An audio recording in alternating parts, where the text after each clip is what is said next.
What's up guys, let's talk iPhone 8. It's been a while since my last updates video and a lot has changed. We've learned a lot of new leaks and rumors of this upcoming iPhone that I wanted to go over with you in this video. So before I get into that though, I wanted to show you a beautiful concept we've been working on with the Bro King, and this is inspired by the iPhone 3G and 3GS design. As I'm sure you'll notice, this thing looks heavily influenced by it, and wow, what a look. So this is the iPhone edition, the iPhone 8, the Pro model, if it were to be released by Steve Jobs back in 2008. It's got a jet black aluminum backing, so the wireless charging would have to go, but in return you'd have the most comfortable phone ever, as it would curve on the back and conform to your hand. We removed these speakers from the bottom and placed them on the top of the phone, as, you know, it just seems like a more logical choice. You have outwards facing speakers beaming your sound straight to you instead of into your hand where you're going to be covering it up. We do have the dual lens camera on the back. The buttons are inspired chrome-wise by the 3G again, and I gotta say it looks absolutely stunning. So major props to the Bro King. It's also got a curved display that's taking up most of the front of the phone, but without actually copying the Samsung Galaxy S8. So just wanted to share that with you guys. Let me know your thoughts down below. Worked very hard on this. Anyways, let's get to those juicy rumors. Now, the very first thing I wanted to say is this is a new camera, guys. I do apologize if things aren't set up properly. I'm using it for like the first time for this sort of video here, so do work with me on that. But the elephant in the room here, the Samsung Galaxy S8, it was just announced. You know, there was a lot of tension already before it was announced between the Galaxy S8 and iPhone 8. You know, how are they going to react feature-wise? How are they going to compare? Is the iPhone going to copy them? Is the Galaxy going to copy the iPhone? I gotta give props to Samsung. They didn't really do much copying here whatsoever. The 3D touch for the physical button feeling on the bottom row of the home button for the Galaxy S8 is sort of 3D touch, but that's literally the only comparison or the similarity between the iPhone and Galaxy. So it's an amazing phone. I'll give them props. It looks so cutting edge, so high tech. It's going to be so difficult for Apple to, you know, compete, or so it seems. But there are some rumors that I'm going to talk about in this video that say otherwise. It might even look better than the Galaxy S8. So a lot of people are saying the iPhone 8 is dead in the water. There's no way. But guys, come on. You know, have some faith in Apple. The Galaxy S7 looks more futuristic than the iPhone as is already, and yet the iPhone sells like hotcakes. So do have some faith in Apple here. I think they will do well despite the fact that Galaxy is kicking their ass seemingly already. Now in my mind, I have several things that Apple can do to keep ahead of the game, and these are the things that are rumored that the iPhone 8 will have. First off, a built-in fingerprint sensor in the display. So instead of putting one on the back, have one on the surface of the phone so you don't have to fiddle with that fingerprint sensor on the back of the phone like the S8. Two, have a truly bezel-less design. So instead of even having the 8mm little section on the bottom and top of the Galaxy, just have a full screen as rumored. That would make the iPhone look so amazingly good. And I think the 3D modeling front-facing camera on the iPhone will be a big winner. So the Galaxy S8 can be bypassed with a photo. You know, Apple's solution would be to model your face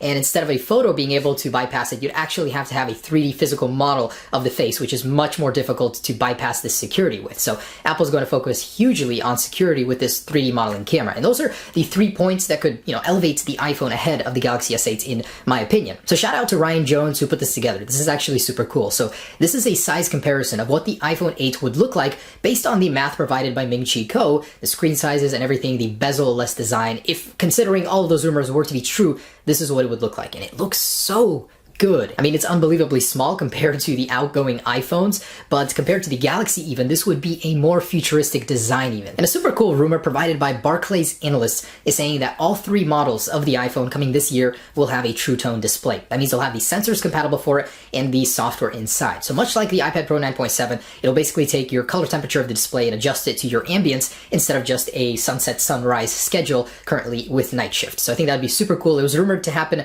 on the 7 series earlier last year. It didn't happen, so now it's going to be happening this year on the iPhone 8, and that's something I'm welcoming with open arms. And there's been word floating around on the internet about the naming again. So we already established that the iPhone 8, the high-end model, could be called the iPhone Edition, but what about the iPhone 7s? The 7s just doesn't seem to stick. Starting with the MacBook, Apple killed the Air naming, the word after MacBook. Essentially, it's just MacBook now. And now most recently, the iPad series. So Apple ditched the iPad Air 2 or 3 naming scheme. It's just called iPad now. So why wouldn't Apple do that to the base 7S and 7S Plus models? So they're just going to call them iPhone, and the higher end model, the iPhone Edition. Totally makes sense now. What they're going to do the year after that, who knows? Maybe they'll stick with the iPhone naming and just have Series 2 in the bottom. I don't know. Whatever they do, but you know, the naming makes sense. iPhone and iPhone Edition. And guys, there is so much junk out there in terms of news and rumors that you got to really filter through it. Most recently coming from iDrop News. So these guys are claiming that they spoke to a Foxconn insider that has seen a prototype of the iPhone, and they're saying 3 features have been confirmed by this guy. The fingerprint sensor will not be on the front of the phone, it'll be on the back. The back will be made of metal, not glass as rumored, and the rear cameras on the back will be vertical. You know, this is highly doubtful coming from a news source that just sprouted up very recently. They're not even established or anything like that. So take some rumors you hear around on the internet with a grain of salt. And despite all of the rumors, all of the information we've heard that the new iPhone edition might come with a dual-edged curved display, much like the Galaxy series, it might not even happen at all. It'll have a mostly flat portion of the display with a 2.5D glass drop-off. In case you don't know what that means, it basically means it'll stay how it is on the iPhones. They have a very, very gentle curve at the edge that, instead of sloping like the Galaxies, is just very subtle, so it won't help with the usability of the phone whatsoever. You won't get any new features with that. It'll just be for purely visual, small slope at the end. So this is coming from an IHS market analyst who's saying the reason being because of development costs. Apple won't be able to keep up with the huge demand for this iPhone, so instead of curving the display, they'll make it easy for themselves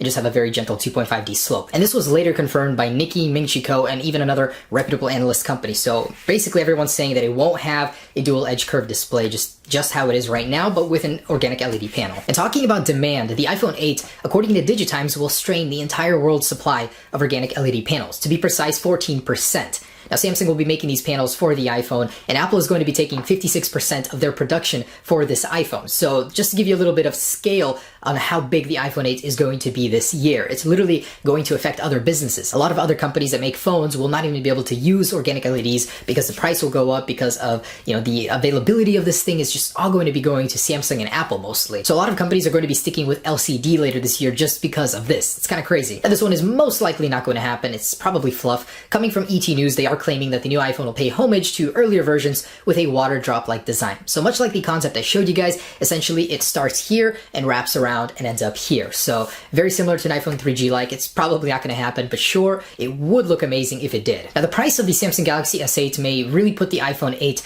in trouble, as it's undercutting it by about $100, maybe even $150. Starting at about $850 to $900, the Galaxy S8 Plus, which would be in direct competition with the iPhone edition, is really going to entice some customers that don't want to dish out so much money. So it was a very good move on Samsung's part to price their flagship below the iPhone edition. Also, why the iPhone 8 will cost $1,000. We went over this in my last video, but I wanted to add another item to the list, and that would be the new sensor for the True Tone display. So among all of these features, we're going to have another page where we're going to start adding things too, as more and more technologies are added and developed to the iPhone 8, or as we learn about them. The iPhone 8 might actually be heavily invested in AR technology. So Bloomberg is reporting that a lot of the new features coming with the iPhone camera are going to focus heavily on AR, such as taking a picture and then selecting the depth of focus after you do that in real time, and not actually doing it digitally like most Android phones do. So it's not a new feature, but Apple would be doing it better than existing ones. So this is among other features, but basically the new iPhone will focus heavily on AR and 3D modeling in their cameras. And there might actually be some good news regarding the release of the iPhone 8 coming later